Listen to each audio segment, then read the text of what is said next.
et Magali Lunel qui est avec nous également comme tous les jours à cette heure-ci. Alors on l'a vu, la bande de Gaza, véritable poudrière et surtout berceau d'organisations terroristes qui a pris le pouvoir, est une bande de terre à l'histoire bien particulière. Au milieu de l'État d'Israël, coincé entre la mer et donc cette frontière infranchissable, c'est un lieu fermé donc où s'autonourrissent de nombreux combats au milieu d'une population en grande partie désœuvrée. Comment ce territoire a-t-il vu le jour, Magali? On va faire un peu d'histoire. Ouais, on va débuter en 1948, quand l'État d'Israël est créé. C'est là que ça va être plus simple. Donc le territoire de Palestine est divisé sans l'accord des Palestiniens qui habitent ici. La plupart donc sont obligés de fuir ou sont expulsés. Des dizaines de milliers vont alors affluer donc dans cette bande de Gaza. Les actions de guérilla ont commencé dès le début, et dès le début, elles ont été sévèrement réprimées par Israël. On va choisir une autre date, 1967, la guerre des 6 jours.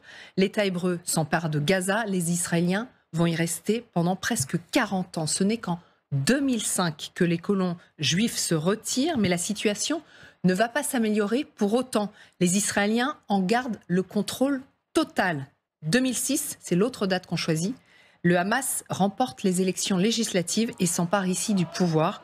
En réaction, Israël impose un blocus terrestre, aérien et maritime. Une immense clôture sécurisée est érigée. C'est la fameuse prison à ciel ouvert dénoncée par Human Rights Watch. Depuis 16 ans, donc, la bande de Gaza est coupée du monde. Tout est contrôlé, la circulation des personnes comme des biens, avec un calcul d'un cynisme inouï, maintenir les Gazaouis sous domination. Regardez, l'idée est de mettre les Palestiniens au régime sans les faire mourir de faim. Celui qui parle ici, c'est un avocat qui avait participé au processus de paix.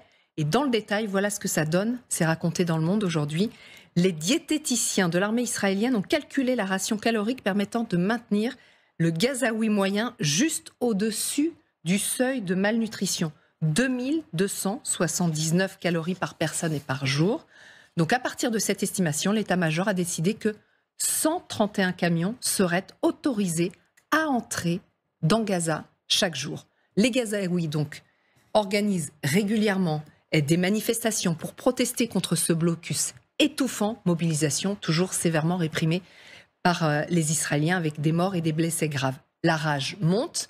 Benjamin Netanyahou, qui est arrivé au pouvoir en 2009, n'en a cure. Au contraire, il s'arrange avec le Hamas, bombarde régulièrement et il pense avoir trouvé là le moyen de maintenir la situation telle qu'elle est. Voilà ce qu'il a expliqué à son parti, c'était en 2019.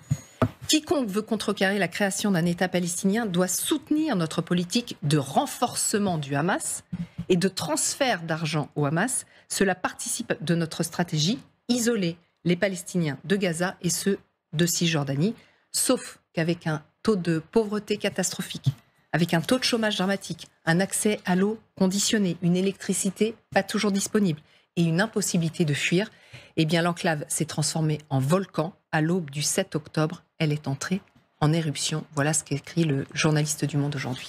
C'est un papier que je vous conseille de lire, qui est absolument passionnant. Merci beaucoup Magali. Papier de Benjamin Barthes dans le Monde.